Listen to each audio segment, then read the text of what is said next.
Olá, seja muito bem-vinda, seja muito bem-vindo. Eu sou Francisco Domingos e você está no podcast Educação em Destaque. Esse é um programa semanal tratando aqui sobre educação direto de Brasília. E como você já sabe, o podcast Educação em Destaque é uma produção de Destaque 61, assessoria e consultoria em educação e comunicação, que conta com o apoio de parceiros que fazem com que esse projeto seja possível. Falo aqui do ATENS Sindicato Nacional, Sindicato Nacional dos Técnicos de Nível Superior das IFES. Falo também do PROIFES Federação, a Federação de Sindicato de Professores e Professoras de Instituições Federais de Ensino Superior e de Ensino Básico Técnico e Tecnológico. Falo do Simpro-DF, o Sindicato dos Professores da Rede Pública aqui do Distrito Federal. Falo também da CNTE, a Confederação Nacional dos Trabalhadores em Educação. Falo ainda da CONTE, a Confederação Nacional dos Trabalhadores em Estabelecimento de Ensino.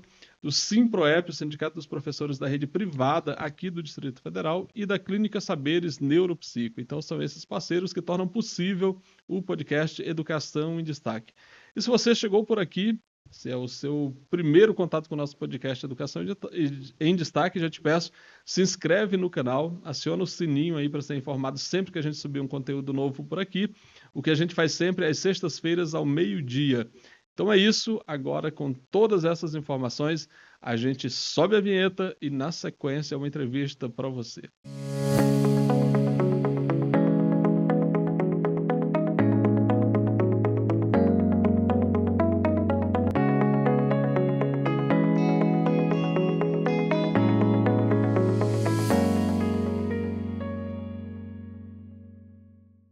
Então é isso, voltando aqui. E o nosso convidado hoje já esteve em outros episódios aqui do podcast Educação em Destaque e ele está voltando exatamente porque a gente tem muitas informações novas, muitas notícias que valem a pena ser comentadas, sobretudo para a gente falar um pouquinho sobre o olhar dele e da entidade que ele representa para esse ano de 2026. Então seja muito bem-vindo, Neuberg Dias, jornalista e principal assessor ali do DIAP, Departamento Intersindical de Assessoria Parlamentar. Neuberg, muito bem-vindo, obrigado mais uma vez pela presença aqui no podcast Educação em Destaque. Eu agradeço o convite e reitero a importância desse espaço, né, da gente trazer análises, trazer informações, no sentido de contribuir para a ação dos dirigentes sindicais nas instâncias de poder, em especial no Congresso Nacional e no Poder Executivo. Então, meu agradecimento. A gente vai buscar aqui trazer algumas análises, que é um ano extremamente relevante para a sociedade e movimento sindical. Então é isso. Neuberg, eu lembro, e para você que está nos acompanhando, nós gravamos um episódio ali no final do ano, já fazendo uma avaliação do ano de 2025 e apontando algumas tendências ali que a gente vê em relação a 2026. E já estamos no mês de maio, algumas coisas já aconteceram nesse ano, bastante relevantes. Eu gostaria de tratar com você o seguinte: no dia 15 de abril, aconteceu aqui em Brasília a Marcha da Classe Trabalhadora em Brasília, onde foi apresentada a pauta da classe trabalhadora ao Executivo e também ao Legislativo. E aí o DIAP presta essa assessoria, então sabe muito bem quais são aqueles projetos principais de interesse da classe trabalhadora hoje em tramitação no Congresso Nacional. Então, essa pergunta que eu te faço nesse momento. Quais são os principais projetos de interesse da classe trabalhadora tramitando no Congresso Nacional nesse momento? É bom registrar que desde 2021, o DIAP, assessorando o Fórum das Centrais Sindicais, tem desenvolvido esse trabalho no Congresso Nacional no sentido de qualificar a atuação dos trabalhadores para garantir o avanço de uma agenda positiva no Congresso Nacional. Então, a edição de 2026 dessa agenda, que foi lançada na Marcha da Classe Trabalhadora, trouxe aí mais de 50 projetos com prioridade, mas dentre eles, aqui eu vou destacar alguns. O primeiro deles, que está em tramitação no Congresso Nacional de forma até acelerada, que é a redução da jornada de trabalho, ou seja, o fim da escala 6 por 1, mas garantindo que reduza de 44 para 40 horas semanais, que garanta o trabalho 5 por 2, ou seja, 2 dias de descanso consecutivo para os trabalhadores. Então, tramita duas PECs, a PEC 221 de 2019, do deputado Reginaldo Lopes, né, do PT de Minas Gerais, e a PEC 8 de 2025, da deputada Érica Hilton, né, do PSOL São Paulo, que com o movimento VAT deu uma propulsão muito grande no debate na sociedade, sob o ponto de vista de ter um descanso maior para os trabalhadores em geral, para questões de saúde, convívio com a família, preparar mais do ponto de vista da educação. Outro tema que também tem avançado com importância, inclusive na entrega da própria documento da agenda legislativa da marcha ao presidente Lula, foi a assinatura no mesmo dia do envio do projeto de lei que trata, o 1893, que trata da regulamentação do direito à negociação coletiva dos servidores públicos da União, dos estados e dos municípios. Então, uma proposta também que era uma reivindicação histórica do movimento sindical, em especial dos servidores.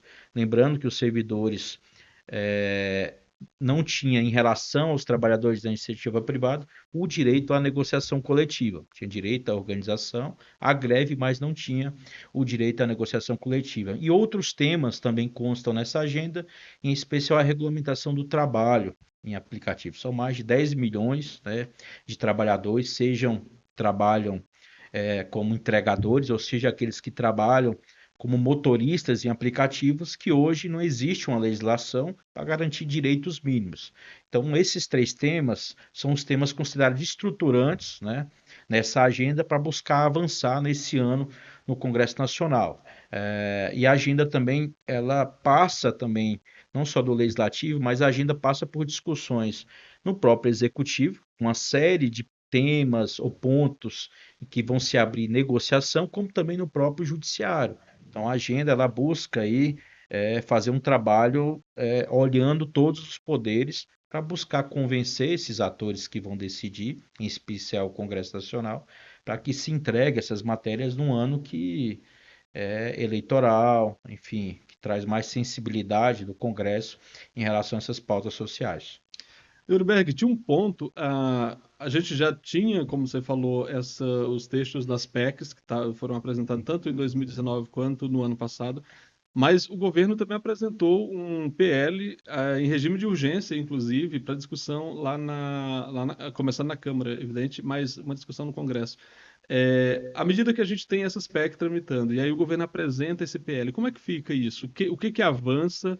Estou vendo aí audiências públicas, uma comissão especial discutindo a PEC, e o PL parece que deu uma parada. Então, explica para quem está nos acompanhando como é que funciona essa dinâmica do Congresso. É perfeito. O governo inicialmente enviou o projeto de lei como forma de pressionar para acelerar a tramitação ou o debate dentro da Câmara e do Senado Federal por uma pedida, né, para avançar uma proposta de regulamentação. Como eu mencionei, já haviam duas, mas já estava em fase inicial na Comissão de Constituição e Justiça e com um calendário muito, digamos, longo, né, frente à necessidade, né, as próprias pesquisas de opinião, né, pedindo a aprovação dessa matéria. Então, o governo enviou em regime de urgência, dando prazo para o Congresso até 45 dias, em especial na Câmara, aprovar, senão ela passa a trancar esse projeto de lei no plenário, mas houve um entendimento em que avança uma PEC em plenário, uma mudança constitucional, que exige, para garantir de fato a implementação imediata, tanto da redução para 40 horas, e a regulamentação da 5 por 2 ou 4 por 3 ou outra escala seria regulamentada por esse projeto do governo. Tá? Então foi feito um acordo que ia ter uma mudança constitucional e depois uma regulamentação dessa mudança. Isso pressionado por vários motivos. Do lado empresarial, queria mais tempo ou uma adequação maior a essa mudança, né, uma transição em relação a isso, até solicitando ali medidas fiscais para isso, né? E de outro lado, o movimento sindical avaliando que é possível atender parte dessas medidas, mas que se faça por acordo ou convenção coletiva para se adaptar à realidade regional ou de setor, né, para que se haja uma transição. Então foi feita uma média de interesses e o acordo é esse, é votar na comissão especial, que é a fase que está atual, a PEC, né, dia 27 agora de maio, está prevista a votação na comissão especial, sendo que o relator Léo Prates deve, no momento dessas audiências, até dia 20, apresentar um texto, né, buscando um acordo. Depois de votar isso, vai para o plenário para votação ainda ou em maio ou em julho, que é a previsão dada pelo presidente da Câmara, Hugo Mota, né?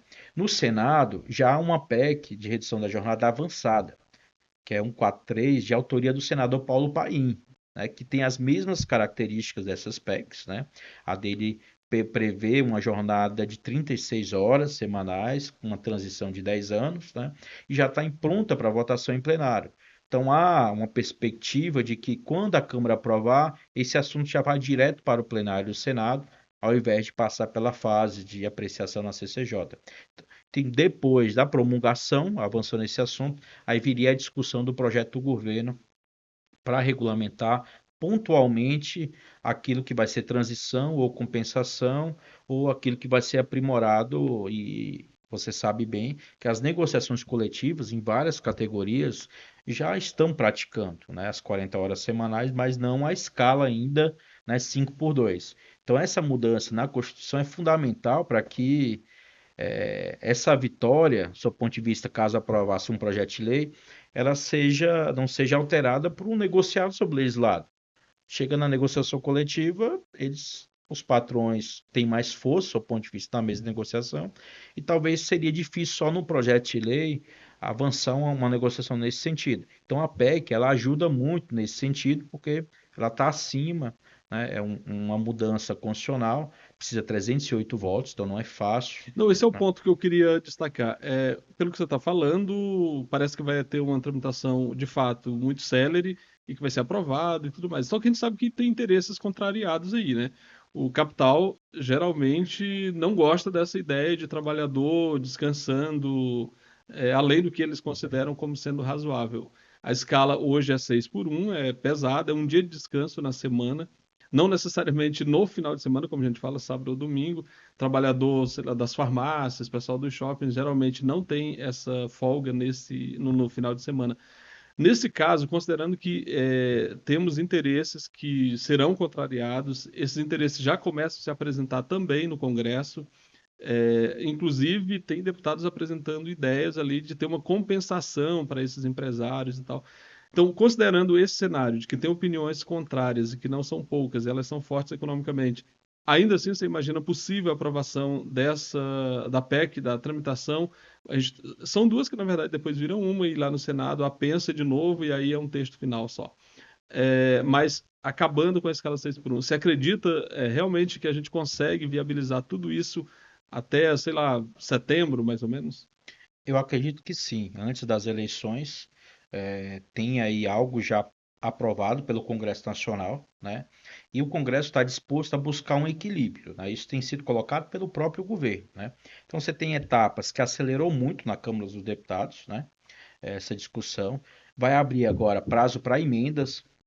Você mencionou é extremamente relevante porque já existe a PEC 40 de 2025, que foi apresentado por um grupo de empresários e mais a oposição que defende uma proposta de que é possível reduzir a jornada, mas sendo que seja por redução de salário. Então, eles querem e vão fazer a disputa para ser o pagamento por hora dos trabalhadores, ou horista. E que os acordos podem ser acordos individuais e não coletivo, conforme o governo e as centrais defendem. Então, esse embate vai ser mais em função desse modelo do que a discussão de subsídios, né? Até porque o Congresso e o governo, o orçamento, não permitem mais que se faça isso nesse ano. O governo só pode fazer dentro de 4 anos esse tipo de benesses para setores para estimular. Então, acredito que isso não a curto prazo não. Então, a discussão vai ser esse modelo de jornada, escala, e o prazo de transição, que seria e a adequação a alguns setores, que é isso que está mais em discussão agora, que isso está bem avançado. Então, acredito que sim, aprove, né, nessas duas casas e depois se discuta talvez a regulamentação, o projeto do governo, numa próxima legislatura, né, caso o presidente Lula seja reeleito. Tá, então esse é um primeiro ponto que a gente destaca dessa agenda legislativa aí de interesse da classe trabalhadora. E o outro ponto diz respeito, então, e aí especificamente ao serviço público, né, que é a regulamentação do artigo da OIT, que trata da negociação coletiva no serviço público. É, o projeto começou a andar, como você falou, tem ali um empenho já da Câmara dos Deputados, inclusive com relator designado e tudo mais. Gostaria de saber como é que você vê essa discussão, essa tramitação, porque isso é um acúmulo, né? Isso tem bastante tempo já que as entidades sindicais vêm discutindo essa regulamentação. Então, gostaria de saber na perspectiva do DIAP, como é que está esse debate nesse momento e quais as sinalizações que a gente tem de aprovação desse projeto? Foi rompido uma série de barreiras que a gente tinha historicamente. Primeiro, de um governo enviar um projeto de lei com essas características. Veja que depois da ratificação da Convenção 51, não foi enviado um projeto ao governo de nenhum poder executivo. Se construiu, mas não enviou por falta de entendimento, né? Por outro lado, o Congresso também avançou, né? Várias propostas recorrentemente foram aprovadas nas duas casas, como aconteceu a última mais recente ainda no governo Michel Temer, foi aprovado um projeto Anastasia, só que foi vetado pelo presidente Michel Temer, né, alegando vício de iniciativa. Então, um assunto que o envio do projeto pelo governo, o consenso das entidades em torno do texto enviado e um ambiente favorável, a princípio no Congresso Nacional, porque o próprio presidente da casa já despachou, já designou o relator, que vai ser o André Figueiredo, do PDT do Ceará, que tem um histórico, uma trajetória de defesa dos servidores e do Estado, e já tem pedido também requerimento de urgência para que se vote no plenário, ou seja, ela pode até ser votada antes do que a redução da jornada, né, se o relator ele acelerar a apresentação desse parecer. Então as perspectivas são boas, lógico que vai exigir um trabalho das categorias, não só a União, que hoje não é o problema, mas em estados e municípios, né? Então, convencer estados e municípios, governadores e prefeitos, do ponto de vista de aceitar e aprovar essa medida, vai ser extremamente relevante. Então, fazer o trabalho de base para que diminua as resistências, para que o Congresso avance, um acordo vai ser fundamental. E esse assunto também na Câmara, no Senado, já existe propostas de tramitação. O próprio Paim apresentou uma versão aperfeiçoada do projeto Anastasia. Então, já há no Congresso Nacional posso dizer, um histórico de debate sobre esse sistema, um acúmulo muito grande em que, acenando os dois lados em acordo, a tendência é de que se vote com urgência esse assunto. Os sinais são esses agora.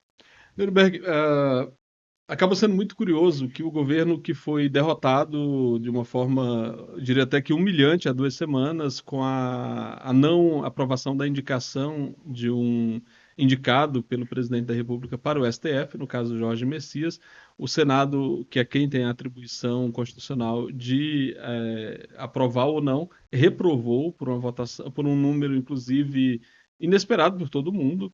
Ah, tanto a Câmara quanto o Senado acabaram de derrubar o veto do presidente relacionado à dosimetria. Então, assim, as manchetes que nós tínhamos todos os dias é de que o governo Lula 3 teria acabado ali. E, curiosamente, a gente tem agora esses projetos de interesse dos trabalhadores encaminhados pelo governo, avançando no Congresso nessa perspectiva de aprovação, como você está falando. O que mudou? O governo que foi derrotado, que parecia que era o fim ali, que agora tem a perspectiva de aprovar esses projetos. O que mudou no Congresso Nacional? Não tem que ser feita uma leitura política e estratégica, né? Levando em consideração que as instituições, em especial o Congresso Nacional, ela evoluiu sob o ponto de vista institucional, ela passou a ter mais protagonismo, ou seja, o Congresso atual, ele aprova mais projetos e tem um governo que tem que vetar mais esses projetos de autoria, né? Isso não é do governo atual, isso vem desde o governo Dilma para cá, piorando no governo Bolsonaro, que em tese teria uma base de sustentação, mas veja que a média de vetos derrubados foi 44% do Bolsonaro e Lula 49%. Então, e mesmo assim foi aprovada uma agenda do país, tendo em vista que o Congresso há um perfil, né, diferente daqueles que você tinha um pleno presidencialismo, ou seja, o poder executivo era muito fortalecido, né, e conseguia aprovar a sua agenda integralmente. Hoje não, você tem um Congresso com um perfil em que propôs reformas estruturais, tem projetos de iniciativa que está sendo colocado e não pelo governo. Então tem que distanciar esse momento institucional, que hoje há um conflito, mas há dentro de uma normalidade da autonomia desses poderes, que isso é diferente, porque no passado se discutia muito questões de Estado, questões ideológicas do ponto de vista de matérias da economia, do trabalho, social, E hoje não, hoje o Congresso, e eu acho que por isso beneficiou muito o governo nesse momento, usa esse poder para se proteger, sob o ponto de vista institucional, aqueles que ocupam os cargos, né? Tanto deputados como senadores. Veja que para a sociedade isso foi muito um reflexo muito grande. Derrubada do IOF, que era do governo, PEC da blindagem, né? Mais recentemente dosimetria, veto, derrubado o veto, né, da indicação do presidente da República e mais recentemente o próprio avanço das investigações do Banco Master mostra que as instituições, em especial o Poder Legislativo, ela ficou no alvo, sob o ponto de vista de usar a sua instituição para proteger interesses individuais, privados, do que se fazia uma discussão mais temática, mais ideológica ou programática das agendas da sociedade, né?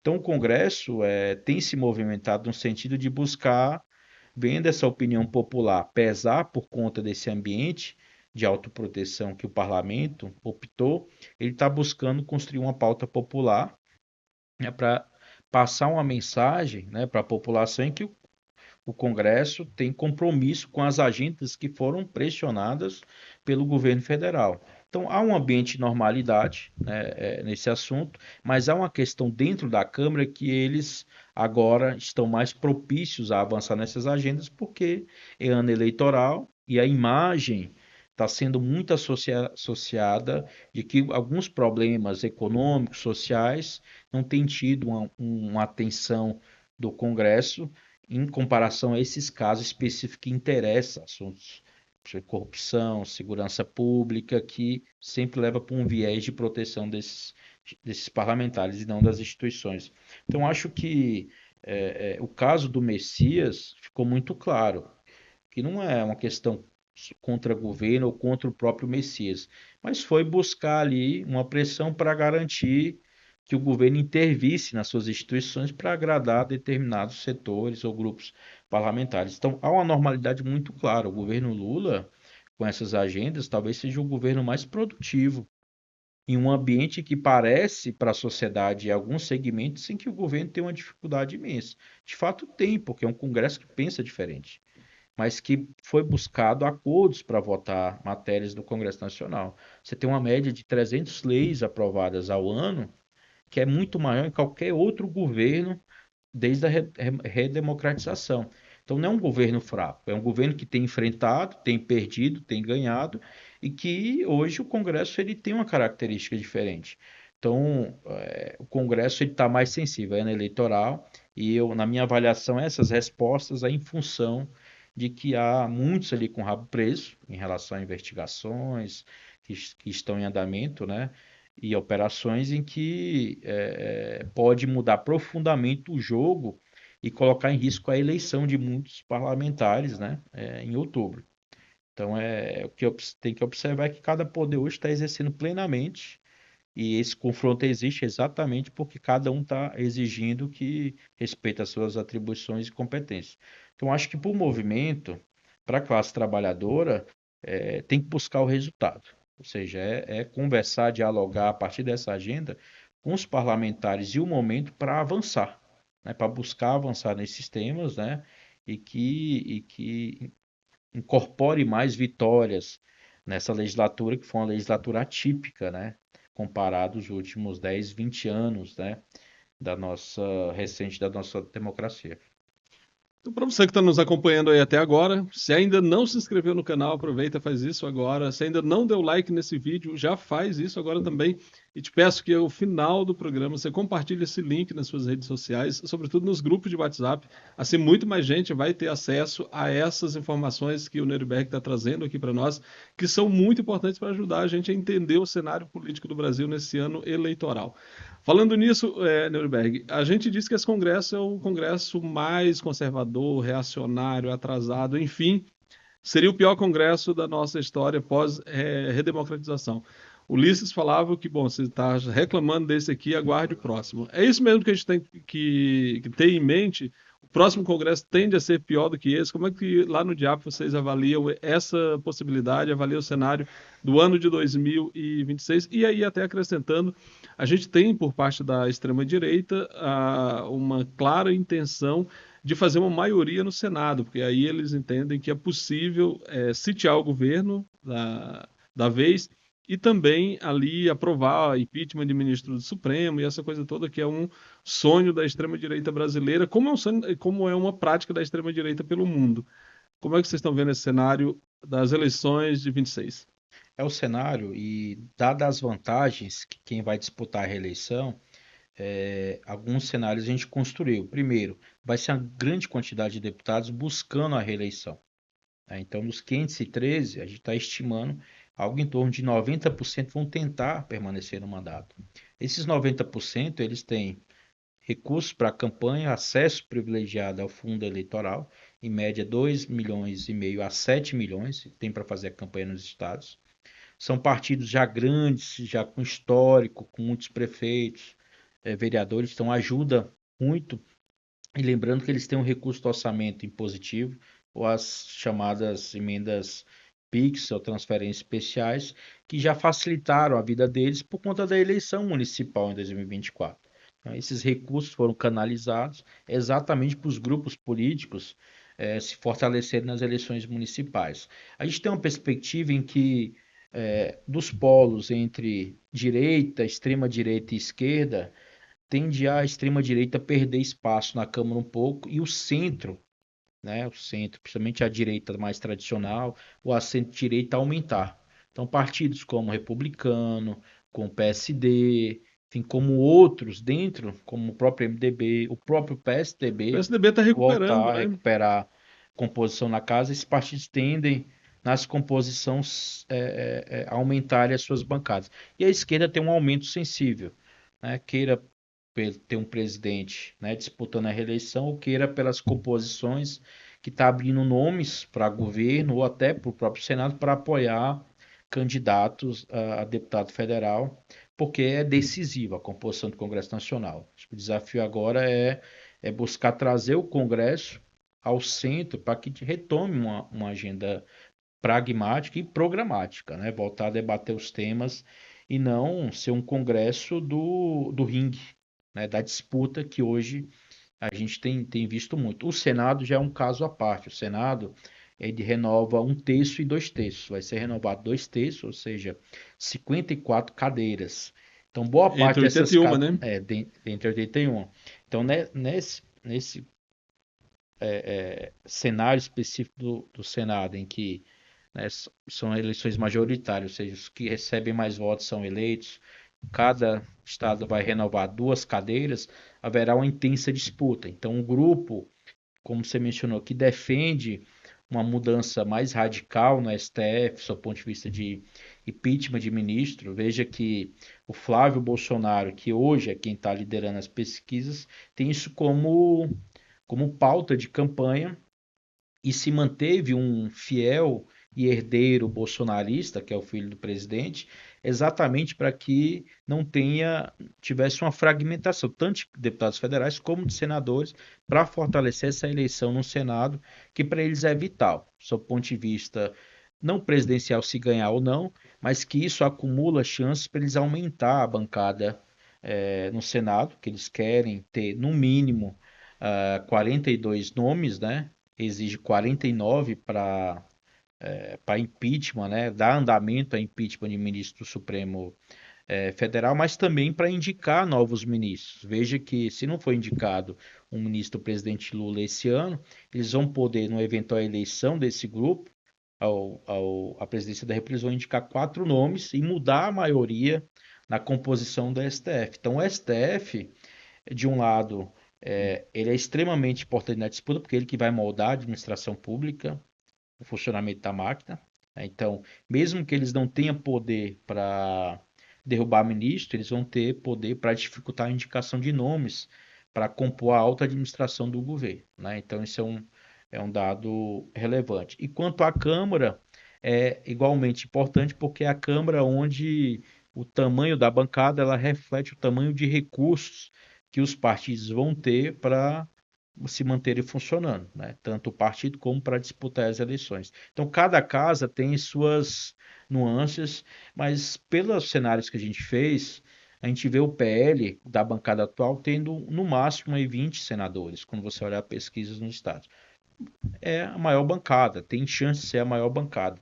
Mas não teria ainda condições, pelos cenários de pesquisa que a gente viu hoje, de ter uma maioria esmagadora para impor ainda derrubada de ministro do STF.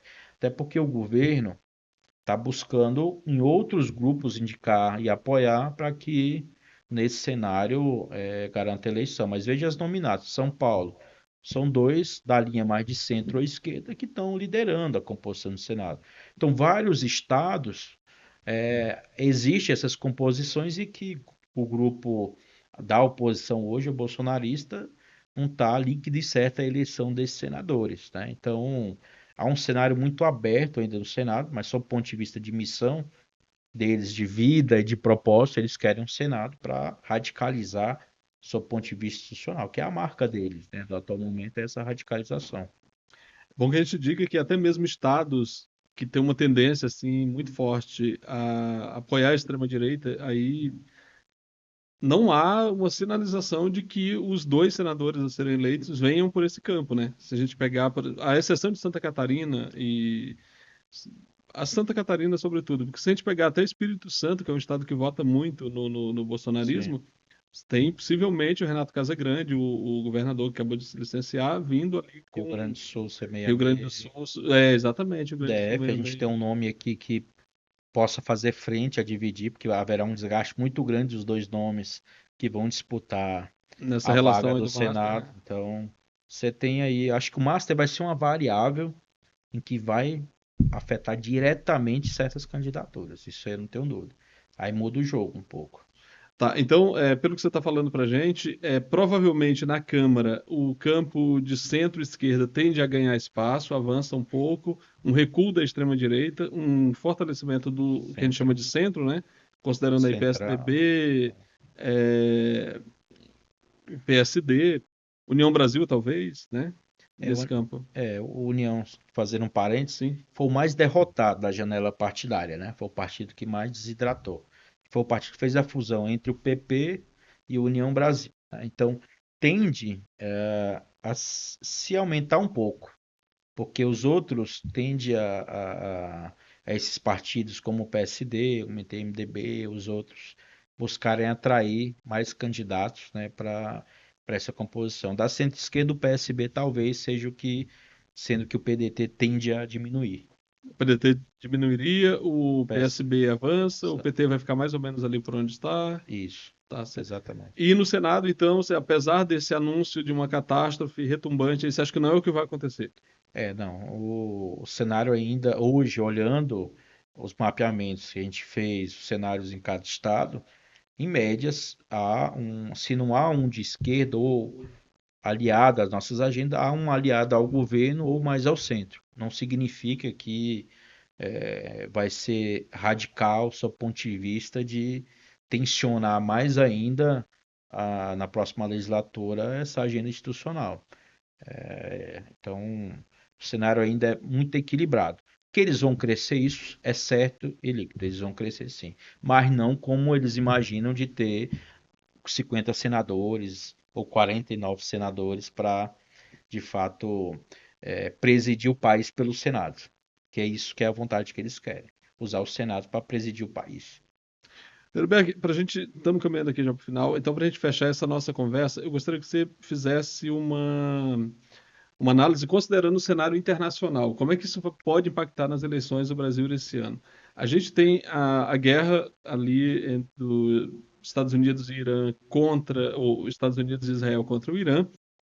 É, Irã também ataca no Líbano e tudo mais. Como é que isso impacta, considerando o efeito, inclusive, econômico por conta do Estreito de Hormuz e por aí vai? Então, esse cenário, como é que ele impacta na nossa eleição e a relação da família Bolsonaro com o governo Trump? Então, de que modo tudo isso pode impactar aqui negativamente na perspectiva dos trabalhadores? Esse assunto acho que é o principal da campanha que vai ser. A gente nos bastidores costuma dizer que O Flávio Bolsonaro é o barriga de aluguel, né?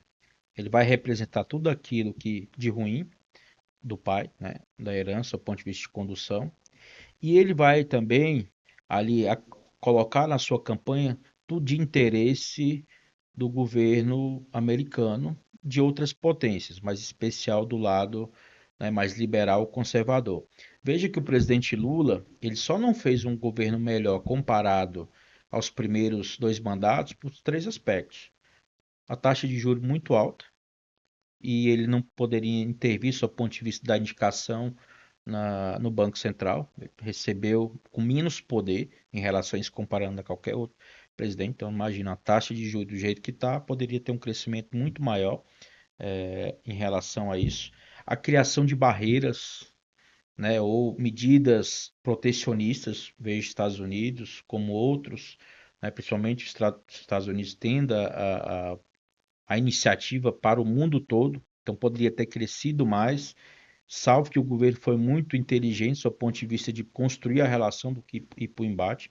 Acho que isso para o Lula garantiu, até agora, observando, e a gente vai apurar melhor depois desse encontro nos Estados Unidos com Trump, qual vai ser a agenda que sai dali, mas um governo que a princípio não haverá uma intervenção sob o ponto de vista das eleições, mas isso é um risco, né, tendo em vista que outros países, principalmente aqui da América do Sul, houve, né, o próprio Paraguai, a própria Venezuela, dentre outros países, houve a intervenção direta, né, no seu processo democrático, né, lá. Então é um fator que vai depender qual lado vai estar, né? Veja que o outro lado tem procurado, né, trazer eles para a disputa da eleição aqui no país, né?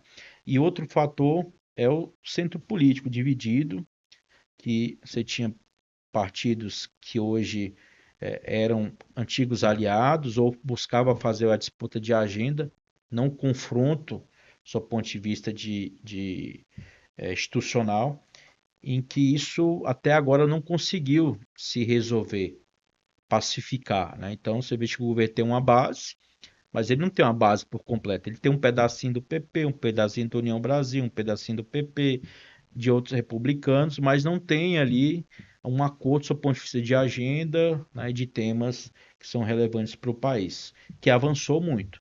Mas o aspecto dessa conjuntura internacional será um fator, né, que vai pesar muito de como vai se dar o sucesso da reeleição do presidente Lula. Tem claro, a disputa vai ser pela soberania. Um candidato não está se buscando, né, entregar a parte, principalmente o Congresso aprovou ontem, a Câmara, a exploração de minerais raros. Esse assunto está colocado na disputa, né? Ele está buscando patrimônio, vender em relação a isso, e o presidente Lula quer mediar esse assunto, então fazer entrega. Mas eu acho que os próximos capítulos em relação à eleição, o ponto central vai ser a neutralidade ou não desses governos, né, internacionais em relação à disputa daqui. É o fator que na uma avaliação não vai ser só nome, não é só questão econômica, ela é muito mais profunda do ponto de vista